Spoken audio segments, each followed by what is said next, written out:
അടിമകളുടെ കൂട്ടത്തിൽ നമ്മയും നമ്മുടെ കുടുംബങ്ങളെയും പടച്ചതമ്പുരാൻ ഉൾപ്പെടുത്തുമാറാവട്ടെ. റസൂൽ കരീം സല്ലല്ലാഹു അലൈഹി വസല്ലമയെ സംബന്ധിച്ച് നമ്മൾ എത്ര പറഞ്ഞാലും എത്ര കേട്ടാലും അത് അധികമാവുകയില്ല. പ്രവാചകനെ നമ്മൾ ധാരാളമായി അനുസ്മരിക്കുന്ന സന്ദർഭമാണ്. മുമ്പ് പലപ്പോഴും സൂചിപ്പിച്ചിട്ടുള്ളതുപോലെ സത്യവിശ്വാസി അവൻ്റെ ജീവിതത്തിലെ ഒരു ദിവസത്തിൽ തന്നെ പലതവണ റസൂൽ സല്ലല്ലാഹു അലൈഹി വസല്ലമയെ ഓർക്കുകയും പ്രവാചകന്റെ പേരിൽ സ്വലാത്ത് നിർവഹിക്കുകയും ചെയ്തുകൊണ്ടിരിക്കുന്നുണ്ട്. അബൂ സുഫിയാൻ പിന്നീട് അദ്ദേഹം ഇസ്ലാം സ്വീകരിക്കുന്നുണ്ട്. അതേസമയം ബദർ യുദ്ധത്തിന്റെ ഒരു കാരണം അബൂ സുഫിയാൻ ആയിരുന്നു. പിന്നീട് ഉഹുദിന്റെ സന്ദർഭത്തിലും ഇസ്ലാമിന്റെ എതിർചേരിയിലായിരുന്നു. മക്കം ഫത്തഹിന്റെ സന്ദർഭത്തിലാണ് അബൂ സുഫിയാൻ ഇസ്ലാം സ്വീകരിക്കുന്നത്. അബൂ സുഫിയാൻ എതിർചേരിയിൽ ഉണ്ടായിരുന്ന സന്ദർഭത്തിൽ റസൂലുള്ളാഹി സ്വല്ലല്ലാഹു അലൈഹി വസല്ലമയെയും അനുയായികളെയും സംബന്ധിച്ചൊരു പ്രസ്താവന നടത്തുന്നുണ്ട്. ആ പ്രസ്താവന എങ്ങനെയാണ്? മാ റഅയ്തു മിനൻ നാസി അഹദൻ യുഹിബ്ബു അഹദൻ കഹുബ്ബി അസ്ഹാബി മുഹമ്മദിൻ മുഹമ്മദ. മുഹമ്മദിന്റെ അനുയായികൾ മുഹമ്മദിനെ സ്നേഹിക്കുന്നത് പോലെ ഒരു ജനതയെയും ആ ജനത അവരുടെ നേതാവിനെ സ്നേഹിക്കുന്നത് പോലെ ഞാൻ കണ്ടിട്ടില്ല. ഒരുപാട് ജനതകളുണ്ട്, അവർക്കെല്ലാവർക്കും നേതാക്കന്മാരുണ്ട്. ആ അണികളെല്ലാവരും സ്വന്തം നേതാക്കളെ സ്നേഹിക്കുന്നവരുമാണ്. പക്ഷെ അദ്ദേഹം പറയുന്നത് പ്രവാചകന്റെ അണികൾ, പ്രവാചകൻ സല്ലല്ലാഹു അലൈഹി വസല്ലമയെ, മുഹമ്മദിന്റെ അണികൾ മുഹമ്മദിനെ സ്നേഹിക്കുന്നത് പോലെ മറ്റൊരു ജനതയെയും ഞാൻ കണ്ടിട്ടില്ല എന്ന് അദ്ദേഹം പറയുന്നുണ്ട്. ഇത് കേവലമായ ഒരു പ്രസ്താവന മാത്രമല്ല, റസൂൽ സല്ലല്ലാഹു അലൈഹി വസല്ലമയെ അക്ഷരാർത്ഥത്തിൽ തന്നെ സ്വഹാബയെ കിറാം അങ്ങനെ സ്നേഹിച്ചിരുന്നു എന്നാണ്. അത് പ്രവാചകന്റെ ജീവിതത്തിന്റെ തുടക്കം മുതൽ പ്രവാചകൻ വഫാത്താകുന്ന സന്ദർഭം വരെ, അല്ലെങ്കിൽ പ്രവാചകന് നുബുവത്ത് കിട്ടിയ സന്ദർഭം മുതൽ റസൂൽ സല്ലല്ലാഹു അലൈഹി വസല്ലം ഇഹലോകത്ത് നിന്ന് വിടവാങ്ങുന്ന സന്ദർഭം വരെയും നമുക്കത് കാണുവാൻ സാധിക്കും. എങ്ങനെയാണ് സഹാബാക്കൾ പ്രവാചകനെ സ്നേഹിച്ചത്? അവരുടെ ജീവിതത്തിന്റെ എല്ലാം അവർ പ്രവാചകന് നൽകിയിട്ടാണ് പ്രവാചകനെ സ്നേഹിച്ചത്. സ്വന്തം ജീവൻ പോലും അപകടപ്പെടുന്ന സാഹചര്യത്തിൽ പോലും അതിനെ പരിഗണിക്കുന്നതിന് പകരം പ്രവാചകന്റെ സംരക്ഷണമാണ് അവർ മുഖ്യ പരിഗണന നൽകിയത്. ഉഹുദ് യുദ്ധത്തിന്റെ സന്ദർഭത്തിലൊക്കെ നമുക്കറിയാം, പ്രവാചകന് ചുറ്റും അവർ മനുഷ്യ മതിൽ തീർത്തുകൊണ്ടാണ് ഉരുക്കുകോട്ട പോലെ പ്രവാചകന്റെ മുമ്പിൽ എല്ലാ എതിർപ്പുകളെയും, തങ്ങളിലേക്ക് വരുന്ന ഏത് തരത്തിലുള്ള ആക്രമണങ്ങളെയും നേരിട്ടുകൊണ്ട് അവർ പ്രവാചകനെ സംരക്ഷിച്ചു നിർത്തിയത് എപ്രകാരമായിരുന്നു എന്ന് നമുക്ക് മനസ്സിലാക്കാൻ കഴിയുന്ന കാര്യമാണ്.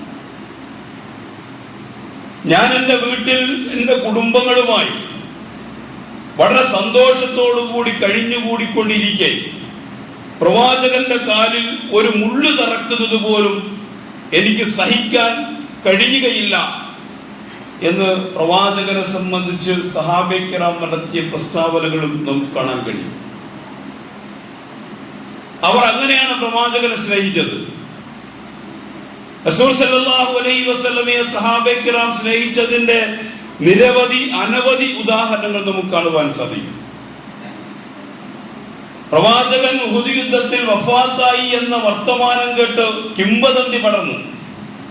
ഉഹുദില് പങ്കെടുത്തുകൊണ്ടിരിക്കുന്ന സത്യവിശ്വാസികൾക്കിടയിൽ അവരുടെ ആത്മവിശ്വാസത്തെയും മനോധൈര്യത്തെയും ചോർത്തിക്കളയുന്നതിനു വേണ്ടിയാണ് അങ്ങനെ ഒരു തന്ത്രം അവർ പ്രയോഗിച്ചത്. ശത്രുക്കൾ, യുദ്ധനായകൻ തന്നെ മരണപ്പെട്ടു പോയി എന്ന് വന്നു കഴിഞ്ഞാൽ സ്വാഭാവികമായും ആ സംഘത്തിലുണ്ടാകുന്ന വല്ലാത്ത തരത്തിലുള്ള ഒരു വിഭ്രാന്തിയുണ്ട്, അവന് നഷ്ടപ്പെട്ടു പോകുന്ന ആത്മവിശ്വാസമുണ്ട്.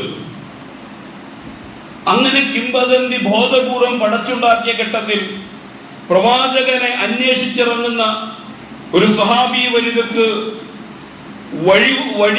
വഴിയിൽ വെച്ച് തന്റെ ഏറ്റവും വേണ്ടപ്പെട്ട ആളുകൾ വരെ യുദ്ധത്തില് ഷഹാദത്ത് വരിച്ചിരിക്കുന്നു എന്ന വാർത്ത അറിഞ്ഞപ്പോഴും പ്രവാചകൻ എന്തെങ്കിലും പറ്റിയോ, നമുക്ക് അറിയാവുന്ന സംഭവമാണ്, പ്രവാചകൻ എന്തെങ്കിലും പറ്റിയോ എന്ന് അന്വേഷിച്ച് അവർ പോവുകയാണ്.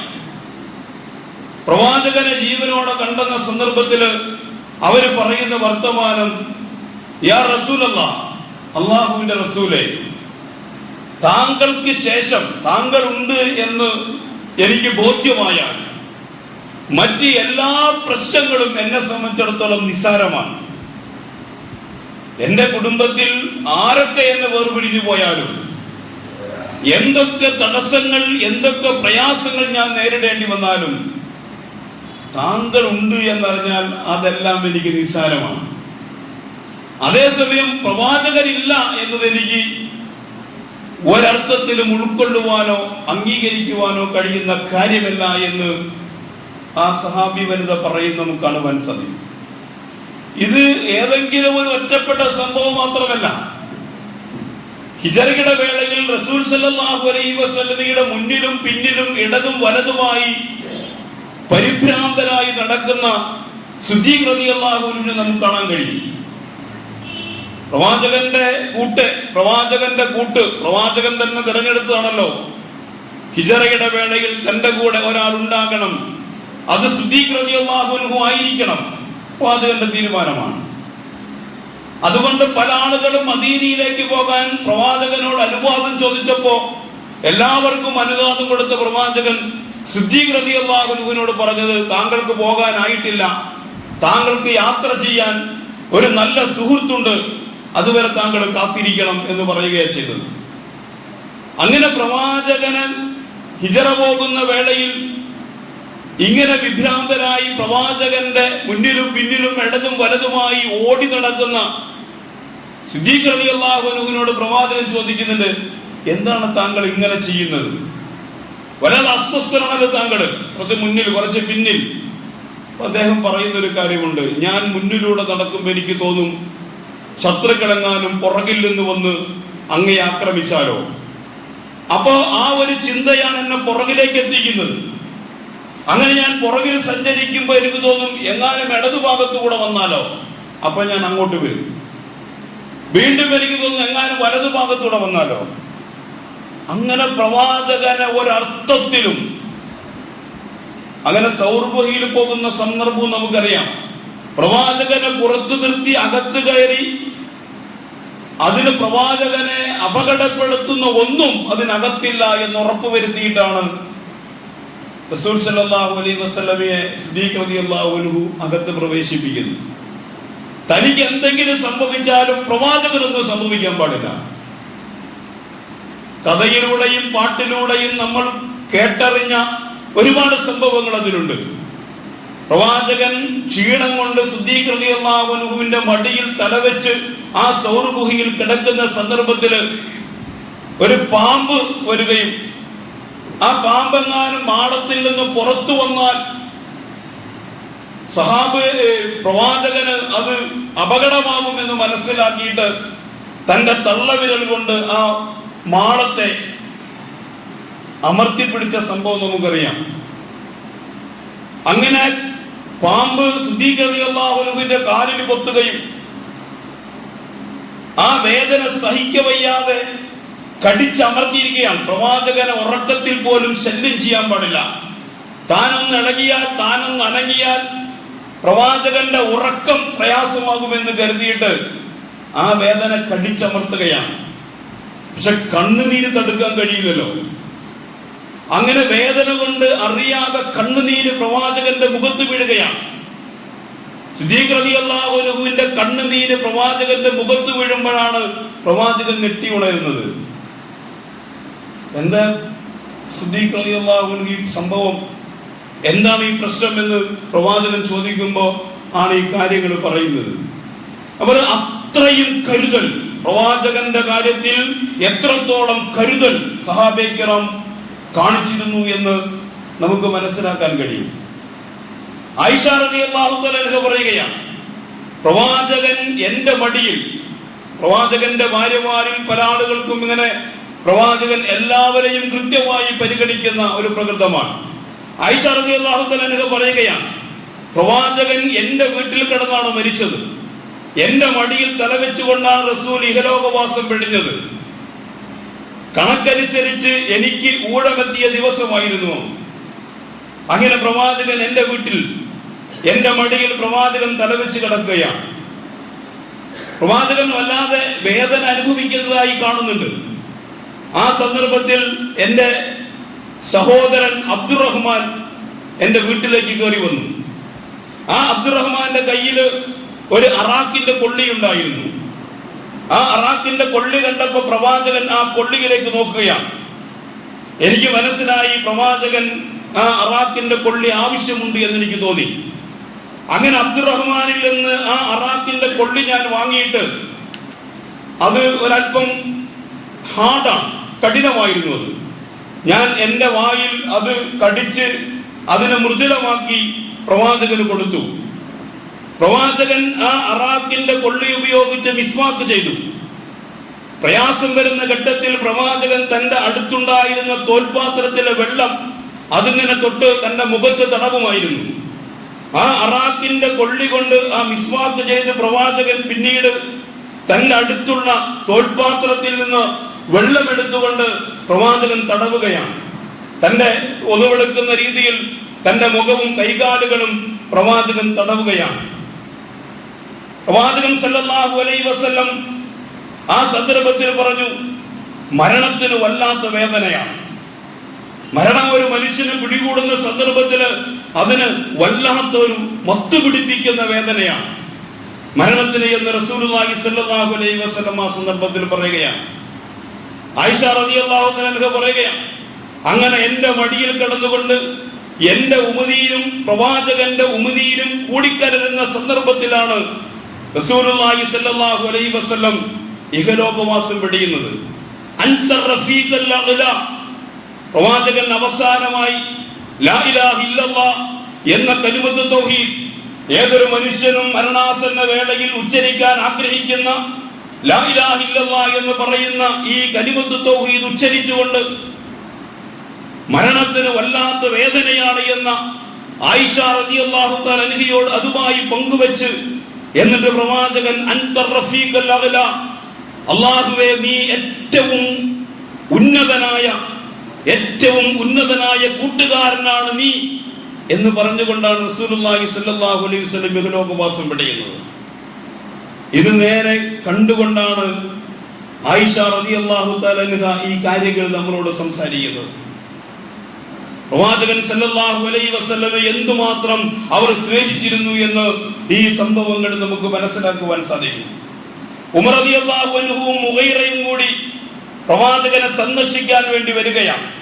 മുഗൈറ റളിയല്ലാഹു തആല അൻഹയിൽ നിന്ന് പ്രവാചകനോട് പ്രവാചകന്റെ അടുത്തേക്ക് വരാൻ ആയിഷയോട് അനുവാദം ചോദിച്ചുകൊണ്ട് ഉമർ റളിയല്ലാഹു അൻഹു പറഞ്ഞയച്ചു. അങ്ങനെ ആയിഷയുടെ അനുവാദത്തോടു കൂടി അവർ രണ്ടുപേരും കയറി വന്നു. റസൂലുള്ളാഹി സ്വല്ലല്ലാഹു അലൈഹി വസല്ലം ആ സന്ദർഭത്തിൽ മരണപ്പെട്ടിട്ടുണ്ട്. പക്ഷേ ഉമർ റളിയല്ലാഹു അൻഹു അത് അംഗീകരിക്കുന്നില്ല. ഉമർ റളിയല്ലാഹു അൻഹു പറയുന്നു, പ്രവാചകന് നല്ല ഉറക്കമാണ്. പ്രവാചകന്റെ മുഖത്തേക്ക് നോക്കിയിട്ട് പ്രവാചകൻ നന്നായി ഉറങ്ങുകയാണ്. ഇപ്പൊ മുഗീറ റളിയല്ലാഹു അൻഹു പറയുകയാണ്, പ്രവാചകൻ ഉറങ്ങുകയല്ല, പ്രവാചകൻ വഫാത്തായിരിക്കുന്നു. ഉമർ റളിയല്ലാഹു അൻഹു പൊട്ടിത്തെറിച്ചു, നീ കളവാണ് പറയുന്നത്, പ്രവാചകൻ മരണപ്പെട്ടിട്ടില്ല. മുനാഫിക്കുകളെ തുരത്താതെ, മുനാഫിക്കുകളെ ഈ നാട്ടിൽ നിന്ന് മദീനയിൽ നിന്ന് ഇല്ലാതാക്കാതെ ഒരിക്കലും മുഹമ്മദ് മരണപ്പെടുകയില്ല, മുഹമ്മദ് വഫാത്താവുകയില്ല. നീ കളവാണ് പറഞ്ഞത്. മുഹമ്മദ് ഉറങ്ങുകയാണ്, പ്രവാചകൻ സുന്ദരമായി ഉറങ്ങുകയാണ് എന്ന് ഉമർ റളിയല്ലാഹു അൻഹു പറയുകയാണ്. ഈ സന്ദർഭത്തിൽ അബൂബക്കർ സിദ്ദീഖ് റളിയല്ലാഹു അൻഹു പ്രവാചകൻ വഫാത്തായ വിവരം തന്റെ വീട്ടിലെ സുനുഹയിൽ നിന്ന്, തന്റെ വീട്ടിലിരുന്നു കൊണ്ടാണ് സിദ്ദീഖ് റളിയല്ലാഹു അൻഹു ഈ വിവരം അറിയുന്നത്. സിദ്ദീഖ് റളിയല്ലാഹു അൻഹു പ്രവാചകന്റെ അടുത്തേക്ക് വന്നു. ആയിഷ റളിയല്ലാഹു അൻഹ സിദ്ദീഖിന്റെ മകളാണ്. സ്വാഭാവികമായും മകളായതുകൊണ്ട് പിന്നെ പ്രത്യേകിച്ച് ഒരു അനുവാദമൊന്നും വാങ്ങിക്കേണ്ട കാര്യമില്ല. നേരെ വീട്ടിലേക്ക് കയറി വന്നു. ആരോടും ഒന്നും സംസാരിച്ചില്ല. വീട്ടിന്റെ പുറത്തേക്ക് ആളുകൾ കൂടിയിട്ടുണ്ടാവും. ആരോടും ഒന്നും സംസാരിച്ചില്ല. നേരെ സിദ്ദീഖ് റളിയല്ലാഹു അൻഹു ആയിഷയുടെ വീട്ടിലേക്ക് കയറി ചെന്നു. പ്രവാചകന്റെ മുഖത്തേക്ക് നോക്കി. പ്രവാചകൻ ജനാസയുടെ അടുക്കലേക്ക് പോയി. പ്രവാചകന്റെ മുഖത്ത് തുണി മാറ്റിയിട്ട് പ്രവാചകന്റെ മുഖത്തേക്ക് സിദ്ദീഖ് റളിയല്ലാഹു അൻഹു നോക്കി. സിദ്ദീഖിന് മനസ്സിലായി. നമ്മൾ പലപ്പോഴും പറയാറുള്ളത് പോലെ പ്രവാചകന്റെ എല്ലാ കാര്യങ്ങളും അറിയുന്നതാണ് സിദ്ദീഖ് റളിയല്ലാഹു അൻഹു. പ്രവാചകന്റെ ഉറ്റ സുഹൃത്താണ്, ആത്മമിത്രമാണ്. അതുകൊണ്ട് തന്നെ പ്രവാചകൻ മരണപ്പെട്ടിരിക്കുന്നു എന്ന് ഇനി വേറൊരാൾ പറഞ്ഞു കൊടുക്കേണ്ട കാര്യമില്ലാത്ത വിധം പ്രവാചകനെ കുറിച്ച് അത്രയും അടുത്തറിയുന്ന ആളാണ് സിദ്ദീഖ് റളിയല്ലാഹു അൻഹു.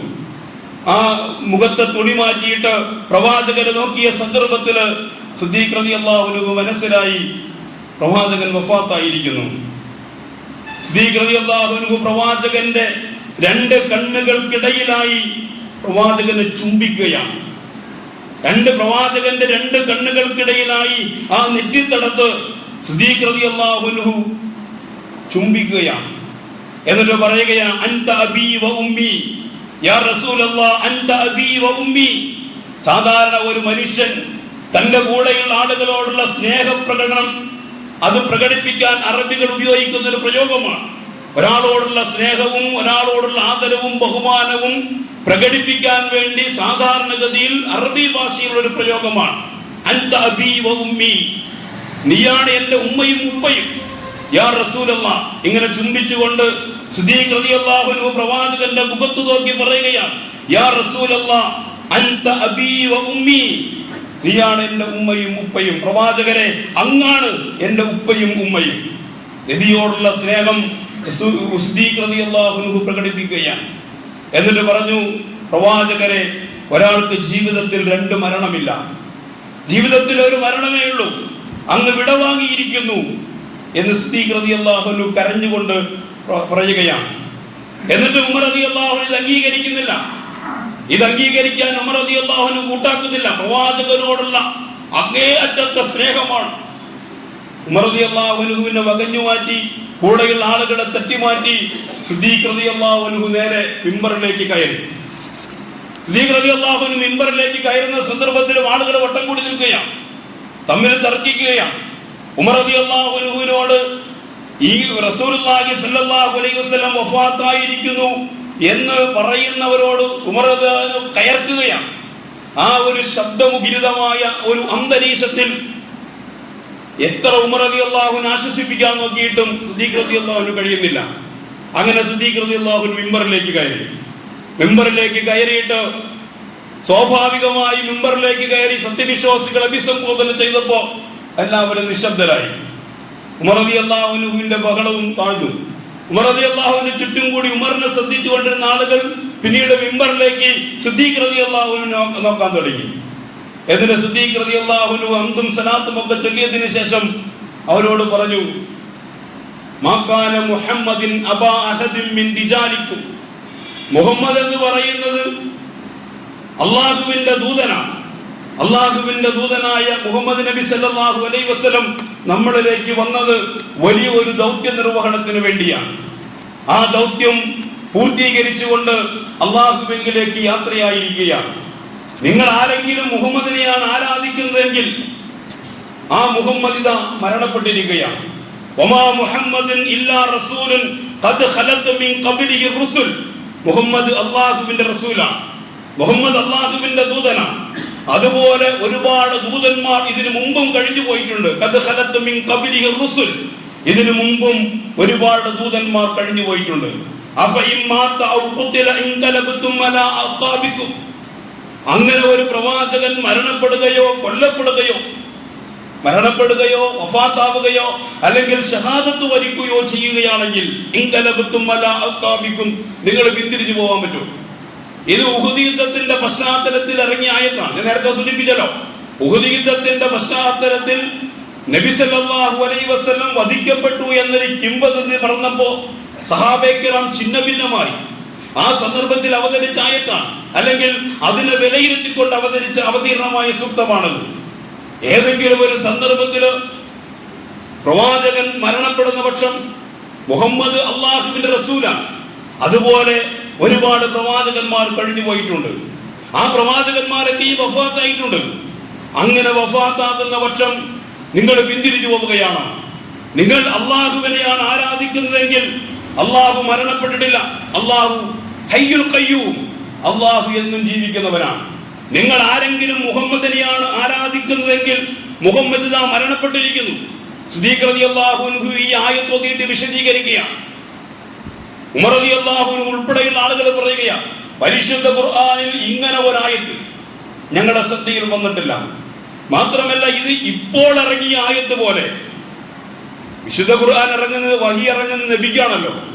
നബി വഫാത്തായിരിക്കുകയാണ്. അപ്പൊ ഈ ആയത്ത് പ്രവാചകൻ വഫാത്താകുന്നതിന് മുമ്പേ ഇറങ്ങിയ, പക്ഷെ ആ സന്ദർഭത്തിൽ ഇറങ്ങിയതുപോലെയാണ് ആ ആയത്തിന് ഞങ്ങൾക്ക് തോന്നിയത്. അങ്ങനെ സിദ്ദീഖ് റളിയല്ലാഹു അൻഹു ഞങ്ങളോട് പറയുകയാണ്, നിങ്ങൾ ആരെങ്കിലും മുഹമ്മദിനെയാണ് ആരാധിക്കുന്നതെങ്കിൽ മുഹമ്മദ് നാം മരണപ്പെട്ടിരിക്കുന്നു. നിങ്ങൾ അള്ളാഹുവിനെയാണ് ആരാധിക്കുന്നതെങ്കിൽ അള്ളാഹു ഹയ്യുൽ ഖയ്യൂം, അള്ളാഹു ഒരിക്കലും മരണപ്പെടുന്നവനല്ല, അള്ളാഹു എന്നെന്നും ജീവിക്കുന്നവനാണ് എന്ന് സിദ്ദീഖ് റളിയല്ലാഹു അൻഹു അവരോട് പറയുകയാണ്. ഈ ആയത്തും സിദ്ദീഖ് റളിയല്ലാഹു അൻഹുവിന്റെ ഈ സംസാരങ്ങളും ഒക്കെ കേട്ടതിന് ശേഷമാണ് ഉമർ റളിയല്ലാഹു അൻഹു ഉൾപ്പെടെയുള്ള ആളുകൾ ശാന്തരാകുന്നത്. ഇതാണ് പ്രവാചകനോട് അവർ കാണിച്ച സ്നേഹം എന്ന് പറയുന്നത്. ഓരോ സന്ദർഭത്തിലും ബിലാൽ റളിയല്ലാഹു അൻഹു വഫാത്താകുന്ന സന്ദർഭത്തിൽ ഇതേപോലെ മരണത്തിനൊരു വേദനയുണ്ട്. എല്ലാവർക്കും മരണത്തിനൊരു വേദനയുണ്ട്. പരിശുദ്ധ ഖുർആൻ അത് പരാമർശിക്കുന്നുണ്ട്. മരണത്തിന്റെ വേദന എങ്ങാനും നിങ്ങൾ അറിഞ്ഞിരുന്നുവെങ്കിൽ ഒരാൾക്കും അറിയാൻ കഴിയില്ല. മരണത്തിന്റെ വേദന, ആ മരണാസന്നനായ ആ മരണത്തോട് നേർക്കുനേരെ മുഖാമുഖം നേരിട്ട് കൊണ്ടിരിക്കുന്നവർക്കല്ലാതെ പ്രവാചകൻ പോലും ആ മരണത്തിന്റെ വേദന ആയിഷയുമായി പങ്കുവെച്ചതായിട്ടാണല്ലോ ഞാൻ നേരത്തെ സൂചിപ്പിച്ചത്. ഇപ്പൊ മരണത്തിനൊരു വേദനയുണ്ട്. ആ മരണത്തിന്റെ വേദന ഹൗവിൻ അലൈനാ സക്റാത്തിൽ മൗത്ത്, പ്രവാചകന്റെ തന്നെ പ്രാർത്ഥനയാണ്. നമ്മുടെ നിരന്തരം പ്രാർത്ഥിക്കുന്ന ഒരു പ്രാർത്ഥനയാണ് ഹൗവിൻ അലൈനാ സക്റാത്തിൽ മൗത്ത്. ആ സക്റാത്തിൽ മൗത്ത് ഉണ്ടല്ലോ, മരണത്തിന്റെ വേദന, മത്ത് പിടിപ്പിക്കുന്ന വേദന. സക്റാത്ത് എന്ന സുക്കർ മത്തിന് പറയുന്നതാണ് സക്റാത്തുൽ മൗത്ത്. ആ മത്ത് പിടിപ്പിക്കുന്ന മരണത്തിന്റെ വേദന അല്ലാഹുവേ ഹൗവിൻ അലൈനാ സക്റാത്തുൽ മൗത്ത്, ആ മരണത്തിന്റെ വേദന ഞങ്ങൾക്ക് ലഘൂകരിച്ചു തരണമേ എന്ന് നമ്മൾ പ്രാർത്ഥിച്ചു കൊണ്ടിരിക്കണം. പ്രവാചകന്റെ പ്രാർത്ഥനയിൽപ്പെട്ടതാണത്. ആ മരണാസന്ന വേളയിൽ മരണത്തോട് വല്ലിടിച്ചിരിക്കുന്ന വട്ടത്തില് ബിലാൽ റളിയല്ലാഹു അൻഹു അടുത്തിരുന്നു കൊണ്ട് ബിലാലിന്റെ പ്രിയതമ, എന്റെ ഭർത്താവിന് എന്തൊരു പ്രയാസമാണ്, എന്തൊരു ബുദ്ധിമുട്ടാണ് എന്ന് പറയുന്ന ഘട്ടത്തിൽ ബിലാൽ റളിയല്ലാഹു അൻഹു പറയുന്നൊരു വർത്തമാനമുണ്ട്. ഞാൻ എന്റെ പ്രവാചകനെ കാണാൻ പോവുകയാണ്. നീ പറയുന്നത് എന്റെ ഭർത്താവിന് ഏറ്റവും പ്രയാസകരമായ ദിവസമാണ് ഇന്ന് എന്നാണ്. എന്നാൽ എന്റെ ജീവിതത്തിൽ എനിക്ക് ഏറ്റവും കൂടുതൽ സന്തോഷമുണ്ടാക്കുന്ന ദിവസമാണ് ഇന്ന്. കാരണം ഞാൻ എന്റെ പ്രവാചകനെ കാണാൻ പോവുകയാണ്. എന്റെ പ്രവാചകനെ കാണാൻ പോവുകയാണ്.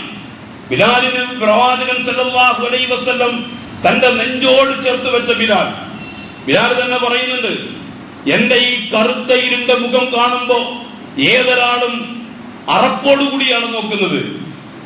ആ കറുത്ത മുഖത്ത് എന്നാദ്യമായി ചുംബിച്ചത് മുഹമ്മദാണ് എന്ന് ബിലാൽ റളിയല്ലാഹു അൻഹു പറയുന്നുണ്ട്. ഇസ്ലാം സ്വീകരിക്കാൻ വേണ്ടി ദാറുൽ അർഖമിലേക്ക് ബിലാൽ റളിയല്ലാഹു അൻഹു കയറി വന്ന് പ്രവാചകൻ തന്നിലേക്ക് ചേർത്ത് നിർത്തി ആ ബിലാലിന്റെ നെറ്റിയിൽ ചുംബിച്ച ഘട്ടത്തിൽ കണ്ണുനീർ വാർത്തുകൊണ്ട് ബിലാൽ റളിയല്ലാഹു അൻഹു പറയുകയാണ്, എന്റെ മാതാവല്ലാതെ ഒരാളും എന്നെ ഇങ്ങനെ ചേർത്ത് നിർത്തിയിട്ടില്ല. എന്റെ മാതാവല്ലാതെ ഒരാളും എന്റെ നെറ്റിയിൽ ഇങ്ങനെ ചുംബിച്ചിട്ടില്ല. അത്ര അറപ്പോട് കൂടിയാണ് എന്റെ നിറം അങ്ങനെ ആയതുകൊണ്ട് ആളുകൾ അങ്ങനെയാണ് എന്നെ കാണാറുള്ളത്. അങ്ങനെയുള്ള പ്രവാചകൻ, ബാങ്ക് വിളിക്കാൻ വേണ്ടി എന്നെ തെരഞ്ഞെടുത്ത പ്രവാചകൻ, പ്രവാചകൻ വഫാത്തിന് ശേഷം മദീനയിൽ നിന്ന് താമസം തന്നെ മാറ്റി ബിലാൽ.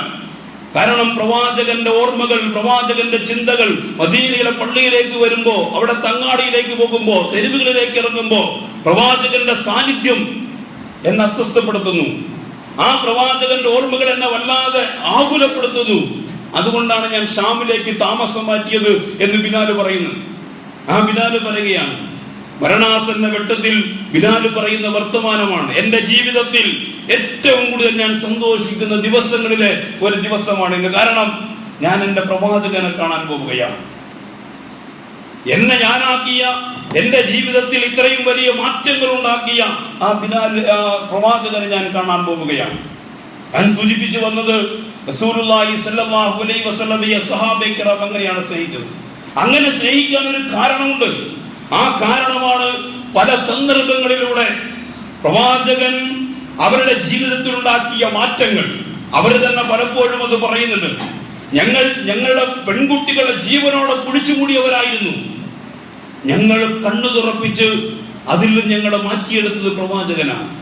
ഞങ്ങൾ മാതാപിതാക്കളോട് വളരെ മോശം പെരുമാറ്റമായിരുന്നു. ഞങ്ങൾ അതിൽ നിന്ന് മാറ്റിയെടുത്തത് പ്രവാചകൻ മുഹമ്മദാണ്. ഞങ്ങൾ ചെറിയ ചെറിയ നിസ്സാരമായ കാര്യങ്ങൾക്ക് വേണ്ടി, ചെറിയ നിസ്സാരമായ കാര്യങ്ങൾക്ക് വേണ്ടി തമ്മിൽ കലഹിച്ചിരുന്നു, യുദ്ധങ്ങൾ വരെ ചെയ്തിരുന്നു. ഒരു കാരണവും ഉണ്ടാവില്ല. നിസ്സാരമായ ചില വിഷയങ്ങൾ ഉന്നയിച്ചുകൊണ്ട് ഞങ്ങൾ ശണ്ട കൂടുകയും തമ്മിൽ കലഹിക്കുകയും വർഷങ്ങൾ നീണ്ടു നിൽക്കുന്ന യുദ്ധങ്ങൾ വരെ നടത്തിയവരായിരുന്നു. പക്ഷേ ഞങ്ങളിൽ സ്നേഹത്തിന്റെ, കാരുണ്യത്തിന്റെ, മനുഷ്യത്വത്തിന്റെ വികാരങ്ങൾ ഞങ്ങളിൽ ഉണ്ടാക്കിയത് മുഹമ്മദാണ്. ഞങ്ങളിൽ സമ്പന്നരായ ആളുകൾ അവരുടെ സമ്പത്തിന് മതിമറക്കുകയും ദരിദ്രരായ ആളുകളുടെ നേരെ കണ്ണടയ്ക്കുകയും അവരോടൊരു ഉത്തരവാദിത്വവും ഒരു ബാധ്യതയും ഇല്ലാത്ത രീതിയിൽ ഞങ്ങൾ ജീവിച്ചവരായിരുന്നു. ഞങ്ങളിലെ ശക്തരായ ആളുകൾ ദുർബലരായ ആളുകളെ ചൂഷണം ചെയ്യുന്നവരായിരുന്നു. ഞങ്ങളുടെ കച്ചവടത്തിൽ ഒരു നീതിയും ഒരു ന്യായവും ഉണ്ടായിരുന്നില്ല. എങ്ങനെ ലാഭമുണ്ടാക്കാം എന്നത് മാത്രമായും ഞങ്ങളുടെ ചിന്ത എന്ന് പറയുന്നു. അതിൽ നിന്നപ്പുറം, അതിൽ നിന്ന് വ്യത്യസ്തമായി സത്യസന്ധമായ കച്ചവടം ഞങ്ങളെ പഠിപ്പിച്ചത് പ്രവാചകനാണ്. സത്യസന്ധമായ പ്രവാചകൻ തന്നെ സത്യസന്ധമായ കച്ചവടക്കാരനായിരുന്നല്ലോ. ആ സത്യസന്ധമായ കച്ചവടം ഞങ്ങളെ പഠിപ്പിച്ചത് പ്രവാചകനാണ്. ശക്തരായ ആളുകൾ ദുർബലരെ ചൂഷണം ചെയ്യേണ്ടവരല്ല, ദുർബലരായ ആളുകൾക്ക് സംരക്ഷണം ഒരുക്കേണ്ടവരാണ് എന്ന് ഞങ്ങളെ പഠിപ്പിച്ചത് പ്രവാചകനാണ്.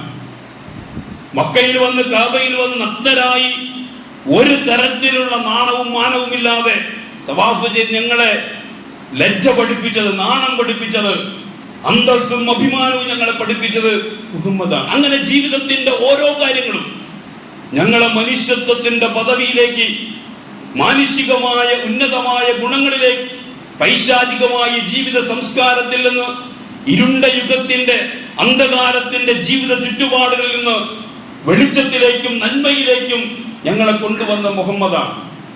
ആ സ്നേഹമാണ് പ്രവാചകനോട് അവർ പ്രകടിപ്പിക്കുന്നത്. എങ്ങനെയാണ് അവർ പ്രകടിപ്പിച്ചത്? പ്രവാചകൻ അവർക്ക് നൽകിയ ഓരോ പാഠങ്ങളും അവരുടെ ജീവിതത്തിലേക്ക് കൊണ്ടുവന്നുകൊണ്ടാണ്. ഞാൻ നേരത്തെ സൂചിപ്പിച്ചല്ലോ, പ്രവാചക സ്നേഹത്തിന്റെ ഒരുപാട് മാതൃകകൾ സഹാബയെ കിറാമിൽ നമുക്ക് കാണുവാൻ സാധിക്കും. നമ്മൾ പിൻപറ്റേണ്ടത്, നമ്മൾ പ്രവാചകനെ പിൻപറ്റുന്നു, പ്രവാചകനെ നമ്മൾ അനുധാവനം ചെയ്യുന്നു. പ്രവാചകനോടുള്ള സ്നേഹപ്രകടനം എന്ന് പറയുന്നത് പ്രവാചകന്റെ കൽപ്പനകളെ, പ്രവാചകന്റെ നിർദ്ദേശങ്ങളെ നമ്മൾ പരിഗണിച്ചുകൊണ്ടും അംഗീകരിച്ചുകൊണ്ടുമാണ്. പ്രവാചകനോടുള്ള സ്നേഹം നമ്മൾ പ്രകടിപ്പിക്കേണ്ടത്, നേരത്തെ പറഞ്ഞ സഹാബയെ കിറാം എങ്ങനെയാണ് പ്രവാചകനെ സ്നേഹിച്ചൊരു മാതൃക നമുക്കില്ലല്ലോ. നമ്മളെല്ലാ കാര്യത്തിലും മാതൃകയാക്കേണ്ടതാരെയാണ്? നമ്മുടെ സുന്നത്തേതാ? പ്രവാചകന്റെ ചര്യയാണ്. പ്രവാചകന്റെ ചര്യയാണ് നമ്മുടെ സുന്നത്ത്. നമ്മുടെ ജീവിതത്തിന്റെ ഓരോ കാര്യങ്ങളും നമ്മൾ പിൻപറ്റുന്നത് പ്രവാചകന്റെ ജീവിതത്തിൽ നിന്നാണ്. പ്രവാചകൻ എങ്ങനെയാണ് സ്നേഹിക്കേണ്ടത് എന്ന് പ്രവാചകന്റെ ജീവിതത്തിൽ മാതൃകയില്ലല്ലോ. പിന്നെ ആ മാതൃക നമുക്ക് എവിടെ നിന്നാ കിട്ടുക? പ്രവാചകൻ ജീവിച്ചിരിക്കുന്ന സന്ദർഭത്തിൽ സഹാബയെ കിറാം എങ്ങനെയാണ് പ്രവാചകനെ സ്നേഹിച്ചത്? അതിൽ നിന്നാണ് നമുക്കതിന്റെ മാതൃക കിട്ടുക. അവരെങ്ങനെയാണ് പ്രവാചകനെ സ്നേഹിച്ചത്? അവരെങ്ങനെയാണ് പ്രവാചകന്റെ തങ്ങളുടെ ജീവിതത്തിലേക്ക് കൊണ്ടുവന്നത്? ആ മാതൃകയെ പിൻപറ്റി പ്രവാചകനോടുള്ള സ്നേഹവും, പ്രവാചകനോടുള്ള ആദരവും, പ്രവാചകനോടുള്ള ബഹുമാനവും പ്രകടിപ്പിക്കുവാൻ നമുക്ക് സാധിക്കേണ്ടതാണ്. ഇതേപോലുള്ള ഓരോ സന്ദർഭങ്ങളും പ്രവാചകൻ എന്ന് ജനിച്ചു, എപ്പോൾ ജനിച്ചു, വർഷമേത്, അതൊന്നും പ്രസക്തിയല്ല. അതേസമയം പ്രസക്തമായ ഒന്നുണ്ട്. പ്രവാചകൻ സല്ലല്ലാഹു അലൈഹി വസല്ലം തിങ്കളാഴ്ച ദിവസം നോമ്പെടുക്കുമ്പോൾ സഹാബികളാം ചോദിക്കുന്നത്, എന്തുകൊണ്ടാണ് അങ്ങ് തിങ്കളാഴ്ച നോമ്പെടുക്കുന്നത്? പ്രവാചകന്റെ സ്നേഹത്തെ പ്രകടിപ്പിക്കുവാൻ പ്രവാചകന്റെ ജീവിതത്തിൽ നിന്ന് എന്തെങ്കിലും ഒരു മാതൃകയുണ്ടെങ്കിൽ അത് ഈ മാതൃകയാണ്. തിങ്കളാഴ്ച ഞാൻ നോമ്പെടുക്കുന്നത് ആ ദിവസമാണ് ഉലിത്തു ഫീ ഹാദൽ യൗം, ആ ദിവസമാണ് ഞാൻ ജനിക്കപ്പെട്ടത്, ഞാൻ ജനിച്ചത് ആ ദിവസമാണ്. ആ ദിവസമാണ് എനിക്ക് ആദ്യമായി നുബുവത്ത് കിട്ടിയത്, ഞാൻ പ്രവാചകനായി നിയോഗിക്കപ്പെട്ടത് ആ ദിവസമാണ്. അതാണ് ആ ദിവസം ഞാൻ നോമ്പിടുക. പ്രവാചകത്തോടുള്ള സ്നേഹം, പ്രവാചകരിൽ നിന്ന് പ്രവാചകന്റെ ജന്മത്തിന്, പ്രവാചകന്റെ ജനനത്തിന് എന്തെങ്കിലും ഒരു മാതൃക നമുക്ക് പിൻപറ്റേണ്ടതായി പ്രവാചകന്റെ ജീവിതത്തിലുണ്ടെങ്കിൽ ആ ജനിച്ച ദിവസം പ്രവാചകൻ നോമ്പെടുത്തു എന്നുള്ളതാണ്. അതൊരു വർഷത്തിലല്ല, ഒരു മാസത്തിലല്ല, ഓരോ ആഴ്ചയിലും അത് തുടർന്നു വരുന്നു എന്നുള്ളതാണ്. ഇനി മറ്റേതെങ്കിലും അർത്ഥത്തിൽ പ്രവാചക സ്നേഹം നമുക്ക് പ്രകടിപ്പിക്കണമെങ്കിൽ അതിന്റെ മാതൃക സഹാബയെ കിറാമാണ്. അല്ലാഹു സുബ്ഹാനഹു വ തആല ആ രീതിയിൽ പ്രവാചകനെ നമ്മുടെ ജീവിതത്തിലേക്ക് ചേർത്ത് വെക്കാൻ, നമ്മുടെ നെഞ്ചോട് ചേർത്ത് വെക്കുക എന്ന് പറഞ്ഞാൽ പ്രവാചകന്റെ ആശയങ്ങളെ, പ്രവാചകൻ പ്രബോധനം ചെയ്ത ആദർശത്തെ നമ്മുടെ നെഞ്ചോട് ചേർത്ത് വെച്ചുകൊണ്ട് പ്രവാചക സ്നേഹം പ്രകടിപ്പിക്കാൻ നമുക്ക് കഴിയണം. അങ്ങനെ അന്ത്യനാളിൽ പ്രവാചകന്റെ ആദർശത്തെ നെഞ്ചോട് ചേർത്ത് വെച്ചതിന്റെ ഫലമായി പ്രവാചകന്റെ നെഞ്ചോട് നമ്മളെ ചേർത്ത് വെക്കുന്ന ഒരു നല്ല ദിവസത്തെ, പാരത്രിക ജീവിതത്തിലെ ആ സുന്ദരമായ നിമിഷത്തെ സ്വപ്നം കാണുകയും അതിനുവേണ്ടി പ്രതീക്ഷയോടുകൂടി, പ്രാർത്ഥനയോടുകൂടി മുന്നോട്ട് പോകാനും നമുക്ക് സാധിക്കണം. റബ്ബ് നമുക്ക് തൗഫീഖ് ചെയ്യുമാറാവട്ടെ. അഖൂലു ഖൗലി ഹാദാ അസ്തഗ്ഫിറുല്ലാഹ ലി വലക്കും വലിജമീഇൽ മുഅ്മിനീന വൽ മുഅ്മിനാത്ത് ഫസ്തഗ്ഫിറൂ ഇന്നഹു ഹുവൽ ഗഫൂറുർ റഹീം.